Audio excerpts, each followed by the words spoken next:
বিএনপির কেন্দ্রীয় কমিটির ভাইস চেয়ারম্যান বরকতুল্লাহ বুলু বলেছেন, সাবেক স্বৈরাচারী সরকারের ধূসর ও ফ্যাসিস্ট আওয়ামী লীগ যাতে পুনরায় ফিরে আসতে না পারে সেজন্য সবাইকে ঐক্যবদ্ধ থাকতে হবে।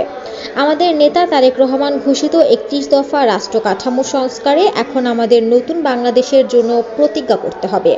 বৃহস্পতিবার কুমিল্লার লাকসাম পৌরসভা অডিটোরিয়ামে লাকসাম মনোহরগঞ্জ উপজেলা ও লাকসাম পৌরসভা বিএনপির দ্বিবার্ষিক সম্মেলনের প্রধান অতিথির বক্তব্যে তিনি এসব কথা বলেন। সম্মেলনের শুরুতে মনোহরগঞ্জ উপজেলা বিএনপির দ্বিবার্ষিক সম্মেলন শুরু হয়। এতে সভাপতিত্ব করেন মনোহরগঞ্জ উপজেলা বিএনপির আহ্বায়ক ইলিয়াস পাটোয়ারি। এ সময় বিএনপি নেতা শাহ সুলতান খোকন, সারোয়ার জাহান দোলন, মোহাম্মদ ইউসুফ ভুইয়া, সামিরা আজিম দোলা, কাজী আবুল বাশার, মাসুদুর রহমান বাচ্চু ও গিয়াসউদ্দিন সৈকত সহ অন্যান্য নেতৃবৃন্দ উপস্থিত ছিলেন। সভা শেষে ইলিয়াস পাটোয়ারিকে সভাপতি, সারোয়ার জাহান দোলনকে সাধারণ সম্পাদক ও মাসুদুল আলম বাচ্চু এবং মোবারক হোসেনকে যৌথভাবে সাংগঠনিক সম্পাদক করে সুপার 4 সদস্য নিয়ে মনোহরগঞ্জ উপজেলা বিএনপির কমিটি ঘোষণা করা হয়।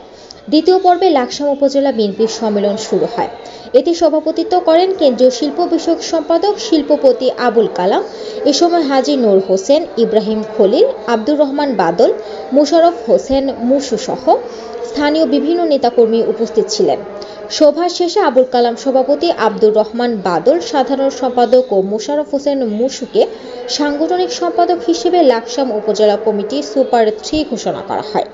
সম্মেলনে বিএনপির কেন্দ্রীয় নেতা জাকারিয়া তাহের সুমন, মুস্তাক মিয়া, আশিকুর রহমান ওয়াসিম, উদ্বাতুল বাড়ি আব্বু, আমিরুজ্জামান আমির, সৈয়দ জাহাঙ্গীর আহমেদ, মুজাহিদ চৌধুরী, মুস্তফা জামান, জেলা উপজেলা বিএনপি যুবদল, স্বেচ্ছাসেবক দল, কৃষক দল ও শ্রমিক দলের নেতৃবৃন্দ বক্তব্য রাখেন।